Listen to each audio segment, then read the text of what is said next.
Hello everyone, this is me, Kamm, and welcome to another video of mine. And today I'll be reacting to gi-dle's comeback and their song titled Tomboy.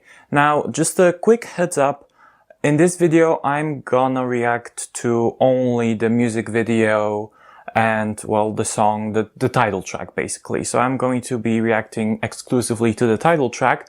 I am planning, however, on doing a separate video with a reaction to the entire album. I'm probably gonna film it on the weekend and I'll probably upload it like next week. So if you're interested in that, then definitely stay tuned, especially keep an eye out for that video next week. And yeah, today we're going to be focusing only on the title track. Also, if you're interested solely in the reaction part of this video, then somewhere in the description or in the comments or even here, I'll display a timestamp where you can fast forward the video to, in case you're once again only interested in the reaction part, because you know, it has become sort of a tradition for me to open up these reaction to gi-dle music with a short discussion of the news of what's been happening basically with them for like the past few weeks. So I am going to talk a lot. So once again, a final warning, if you're not really interested in that, you just want to see my reaction to the music video and the song, you can fast forward. I won't be offended by it. As I said, I am going to talk about a lot of things because, you know, a lot of things have happened since the last time I recorded a reaction to gi-dle, which, you know, also in case you're wondering, because right now I'm in the middle of my Discovering gi-dle series. So right now, today is March 15th, so I am after reacting to Han and Señorita. So I have recorded these videos, but I still haven't uploaded them. So obviously you still haven't seen those, but like I have already listened to these songs. So in case you were wondering how the timeline kind of, you know, unfolded. So yeah, a lot of stuff has happened in like February and March. So basically, there are like three major things that I really want to touch on. The first thing, I'm not going to dwell too long on the first thing, because as you may have probably heard, Yuchi was involved in a dating scandal, or I guess a dating rumor, with the man Jackson Wang himself. I'm just gonna say it very quickly. Like, if you have a problem with idols dating, like, you are the problem, not them, okay? You need to kind of fix some things in your head, because something's definitely not clicking there. I mean, obviously, as long as they're both happy, I am also happy for them. And honestly, like, both Yuchi and Jackson are very fine people. Like, if their relationship actually is true, then I'm supporting them wholeheartedly. Now, I know that Jackson's agency allegedly, no, not allegedly, they actually denied these rumors, but you know, they could have denied them for publicity. We don't actually know, and honestly, I don't think I care all that much. If they are happy together, I definitely am happy for them, and so should you, okay? Now, the second thing, the second controversy was a much more serious issue, which was the Soyeon plagiarism controversy. If you're like kind of out of the loop, you don't know what I'm talking about. Well, basically on the show, I believe it was like my teenage girl, right? On the show, Soyeon was basically a mentor, and to like, I believe the final lineup, she gifted them a song called Sun. And a lot of people pointed out how that song Sun was very similar to 80s Wave. And now, this is pretty ironic because, you know, in my Discovering gi-dle series, I believe in the first episode, I don't actually remember if I left it in the video or if I cut it out, whatever, but I believe I teased that I wanted to do kind of a parallel series to Discovering gi-dle, but with a 4th gen boy group. And I actually wanted that 4th gen boy group, oh boy, to be 80s. And now I think it is kind of like ironic that these two fandoms have like a feud between each other. So like, yeah, but I think the A-Tinies are the ones in here who deserve like an apology. Although they said some absolutely horrendous things about Soyeon when the whole situation was kind of still developing before our eyes. That is obviously despicable and should not be condoned. But I do think that, well, Soyeon admitted that it was kind of plagiarism, which honestly I didn't expect of her. And, you know, as much as it was unprofessional and how that whole situation kind of went out was really, let's just say, inconsistent, okay? Like the statement from Cube and statement from Soyeon, and like how the credits were added and what Hereditary, right? I believe the producer was called Hereditary. What he had to say, like, or was it an entire team? Oh my god, I don't know, whatever. Like, basically just the whole situation was a mess. And the final conclusion is, although I did think it tarnished just a little bit Soyeon's like image of a perfect idol producer, in my eyes at least, at the end of the day I think she handled it well. Like, she apologized, and honestly I haven't listened to Wave in its entirety because, once again, I'm planning to do a Discovering 80s series, so I didn't want to spoil myself. So I don't really know how that song sounds in its entirety. I only know the chorus. But from what I've heard of like little snippets, I've noticed that like only the chorus is similar. And also, like, after listening to songs like La Ta Ta, like Han and Hua, I've noticed that Soyeon's creative vision is based on like a pattern, and she really likes to do these choruses where you have mostly an instrumental, either an instrumental or like very meaningless lyrics, let's put it like that. You know, like the uhu in Han, or like the Hua in Hua. Well, you get what I'm saying. And then usually that chorus is like subdivided into two parts. And between these two parts, you have like this little short line, right? Like in Hua, you have this could be urira. In La Ta Ta, you have this every day, every night La Ta Ta. You have a similar thing in Han. So I do believe that the similarity between Sun and Wave were mostly coincidental. Like the chorus fits perfectly with the pattern, the kind of formula Soyeon has carved out for her creative works.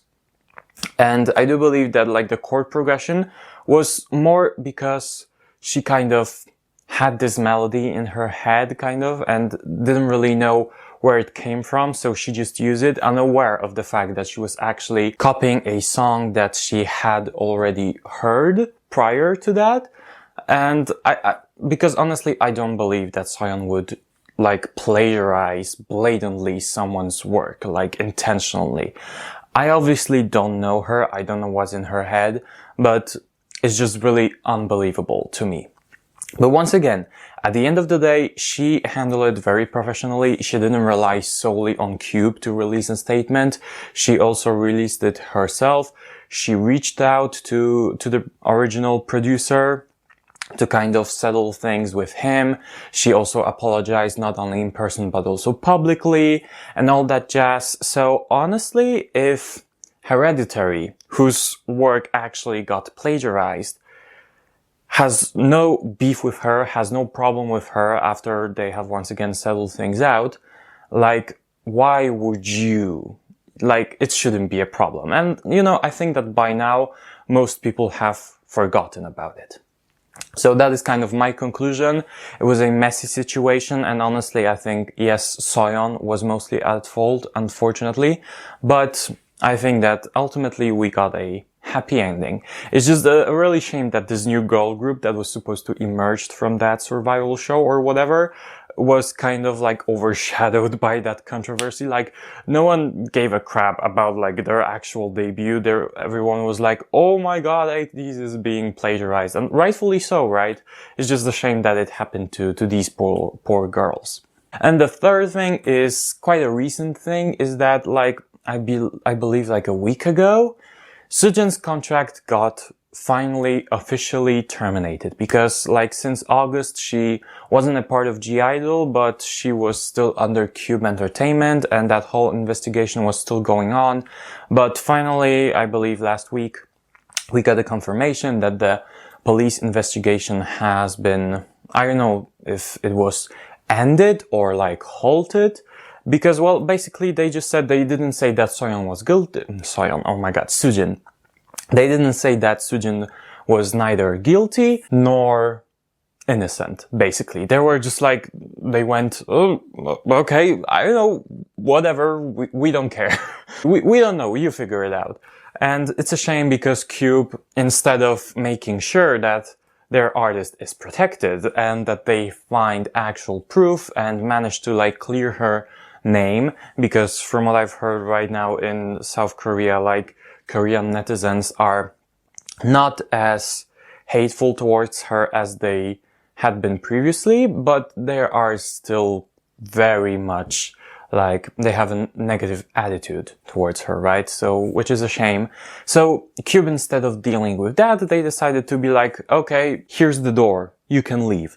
Which is a shame, because now we have like a final confirmation that if Sujin decides to like re-debut, it won't happen with gi-dle or under Cube Entertainment, which is actually kind of good for her, because I don't know, she might decide to like re-sign or re-debut under, I believe it was P-Nation. Yeah, P-Nation, which would be honestly a good ending for her, the best ending for her. But like, do I think that she's gonna re-debut? Honestly, I don't know. It seems like either she will do it not soon, unless she like decides to re-sue, you know, like reopen the investigation to make sure that her name is cleared. But I don't think she has the patience and the mentality for that after all she's been through, which is once again like such a tragic. I have expressed it so many times by now how frustrated I am that her career basically got stolen from her. She got robbed of it because of an argument she had when she was freaking 12. Like, that makes absolutely no sense to me, how a society can function like this. It absolutely makes zero sense to me. And although I do feel somewhat for the victim, because, I mean, we don't know if it's fully true, but in case it is true, I do feel how it can be kinda, well, upsetting to see someone who bullied you in like middle school now being this rich and famous pop star. Like, honestly, it can be a little triggering. I definitely imagine that. But, you know, still, people grow, people change, and yes, people should be held accountable, but I don't think to such an extent where basically their career as an idol or as a public persona is totally destroyed. Like, no.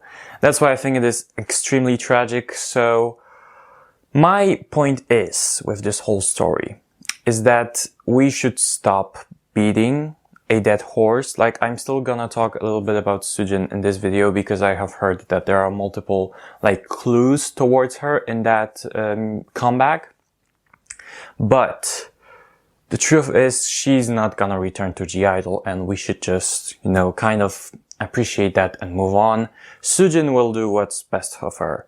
Maybe she will retire altogether from like the entertainment industry. I don't know, maybe she will become a backup dancer. Maybe she will just be a dance teacher. I don't know. We don't know. Maybe she will re-debut in like 5 years, 10 years, when like the whole perception of her will calm down. We don't really know now, unfortunately. So I just wanted to say that I'm very thankful for what she has brought to gi-dle as a person, as a performer. She is an incredible dancer and I will really miss her. I still have a lot to kind of discover with her because once again, I'm only like halfway through my Discovering gi-dle series. So I still have a lot of content to get acquainted with, that will involve her. But like, from now on, I'm not going to be talking about her in like every single gi-dle video as I have been doing so for like the past couple of videos. I will obviously miss her, but I hope she is healthy, that she has supportive people around her, and that she's now finally happy, she's in touch with the girls and they are supporting her. And I just hope that she doesn't feel lonely and that her mental health is in a good place overall. So yeah. Having said all that, the last thing I want to touch on is basically like this comeback. I have already been talking for way too long, so I want to keep it like concise. I hope that Shuhwa will get lines. I unfortunately managed to spoil some parts for me, because I didn't want to stay off social media, but once you decide to not stay off social media, you get like spoilers everywhere, so I wasn't able to like go into this completely without any expectations and like preconceived notions. I've seen a lot of people criticize Soyeon's rap in this and overall like the direction, and I was honestly super surprised to see how many people like actually dislike gi-dle. Like, wow, I was amazed at how much hatred overall they get, especially Soyeon. Like, wow, I did not expect that, but honestly, I won't care. And I don't care. I just want to enjoy this comeback with one of my favorite girl groups of all time.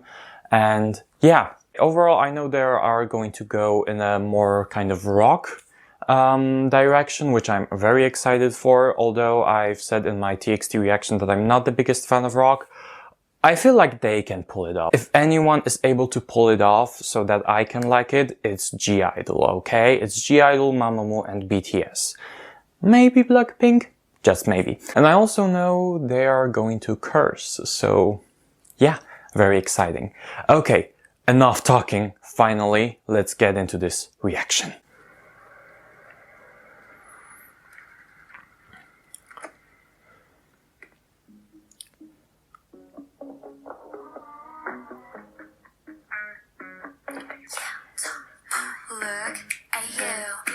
Okay, we're starting off like that.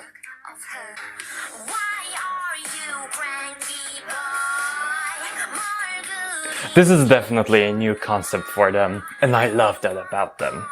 Like, they are willing to experiment. Oh my! Like, Mion's vocals grew so much on me. There it was.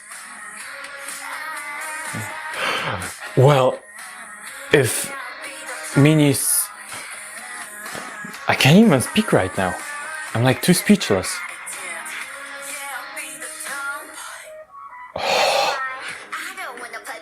Okay.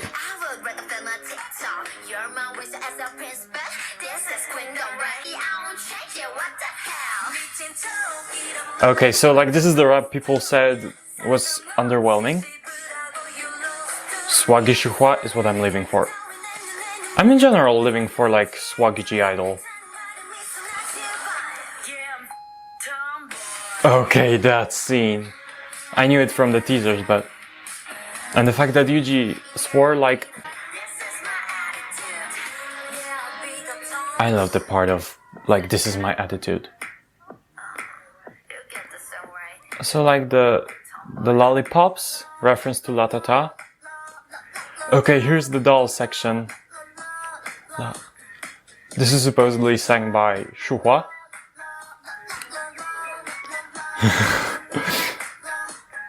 I love this. This was so creative.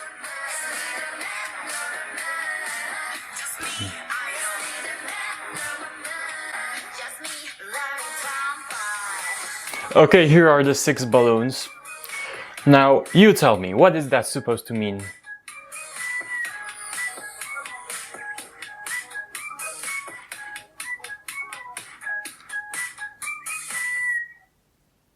I-DLE. Honestly, cast. Wow, this MV was honestly so good.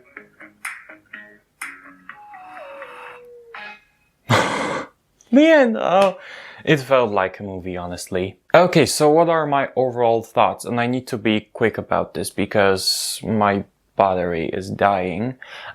So yeah, honestly, I'll have to listen to this song a couple more times. I already know that this choreo is going to be fire when I'll finally watch it in full. Like, the music video was absolutely top notch, and during my YouTube career I have seen quite a lot music videos, and I think this one might honestly be one of the best, like in terms of its creativity with that doll section, the storyline. So good, so good.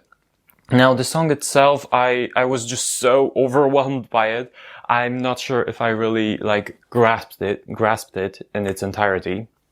But what I can say about Soyeon's rap is that the pace did feel a little off, compared to her other rap parts in I don't know, Señorita, Hua, and such. People got so fixated on the lyrics, but once you kind of dissect these lyrics, which I know might be discouraging after you hear it at first and you're like, what is she even saying? It all comes full circle. She's referencing so much stuff through I-DLE's career, like the part of "we love dancing," or something like "I love dancing, I love my friends, I love to swear without cigarettes." If that's not a direct reference to Sujin's allegations, I don't know what to tell you. These lyrics, well, I guess they could be better, but people got so mad at the line about TikTok. Why is it a problem?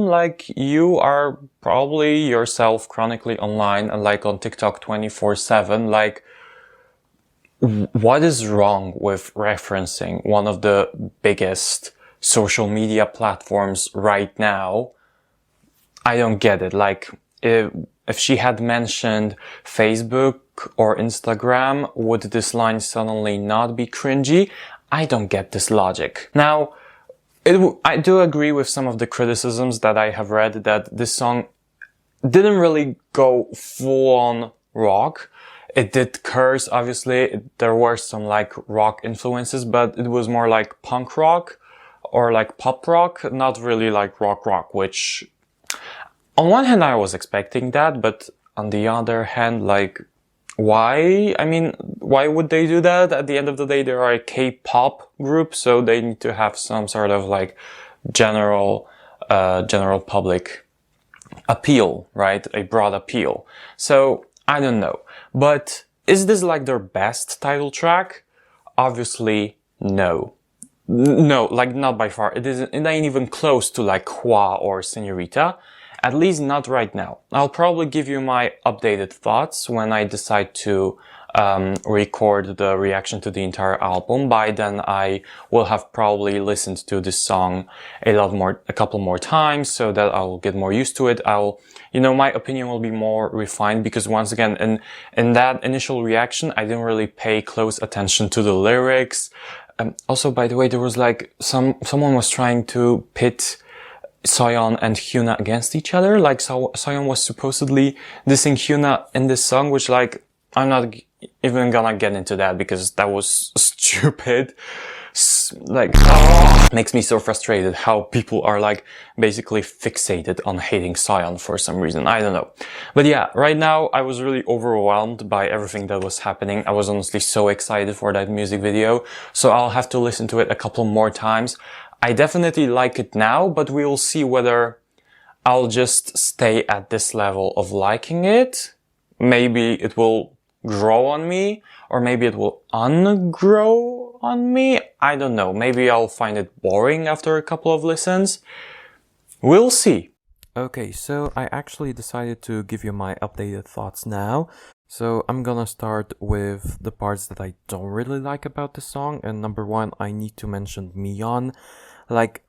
she was given too few lines for sure. As a main vocalist, being the last in line distribution is outrageous. I know that she shines more in their cute songs, as evidenced by like DUMDI DUMDI or La Ta Ta, but like still I really like her parts in Tomboy. I think her vocals really complement this sound well, so it's a shame that she wasn't really given that many parts. Regarding Sion's rap, I've had some time to digest it and contemplate on it, and you know, I think it is probably Sion's worst rap verse and a gi-dle main title track, but still, like, it wasn't bad at all, and all the references make it even better to listen to. And also, I want to comment on the outro because I do think it feels a little empty, but on the other hand, like, gi-dle has very unique outros usually. In other songs from other K-pop groups, outros are usually very busy. There's a lot of things going on, and in gi-dle songs, outros are usually more focused around instrumentals. There aren't really that lyrics heavy, and I think that makes up for very good closures to their songs. So I think that's also something that makes their songs very unique. And in that perspective, I now want to segue into the good parts, which is that I think Tomboy has a very unique sound. Since I started listening to K-pop in January of 2021, I don't think that since then I have heard a similar sounding song, to be honest. Like, I don't know, I guess like Dreamcatcher also does this rock genre, but like, it isn't the same thing as Tomboy. So I think, yeah, this song is extremely unique, and I love that they've kind of used this genre. I also love the fact that Shuhwa was finally given the love she deserves. Like, some people still had the nerve to say that she was mistreated and that she got too few lines. Like, she got the la la la part, she got a lot of center parts, she got the parts in the chorus, and also she got the pre-chorus parts. Like, that is a lot compared to songs like Hwa, Dumdi Dumdi, Oh My God, and such. Like, that is a lot. Also, I really adore the lyrics and the message of kind of rejecting all the stereotypes attached to our gender, and, you know, not being inherently masculine, not being inherently feminine, just being whoever you want, hence being the tomboy. I really approve of this message. This is the message that I uphold. And also, I absolutely love the theme of like re-debuting. I think that, you know, members have expressed how Tomboy is kind of like the re-debut. Also, the whole theme with the disappearing G, that also kind of harkens back to both the theme of re-debuting, like they're not gi-dle anymore, they are idol, and also the theme of stereotyping, like the G stands for girls, so they aren't necessarily just girls, there are the tomboys. So I really love the lyrical part of this song. Overall, it really slaps. I absolutely love it. I've had this song on repeat since I heard it for the first time. I'm absolutely in love with this, and now I'm also going to put on the screen an AC/DC theory. Why is this song so heavily themed around AC/DC and rock sounds?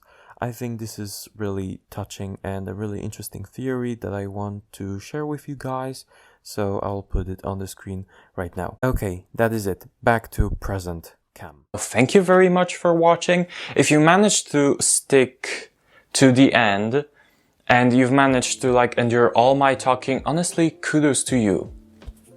You're a real one. Overall, thank you so much for watching. If you enjoyed this video, then please consider subscribing to my channel. If you want more K-pop related content or gi-dle related content, then definitely remember to subscribe. Please think about, liking this video, commenting on it, sharing it, hitting the notification bell. And yeah, thank you very much for watching. Have a nice day and I'll see you next time. Bye bye!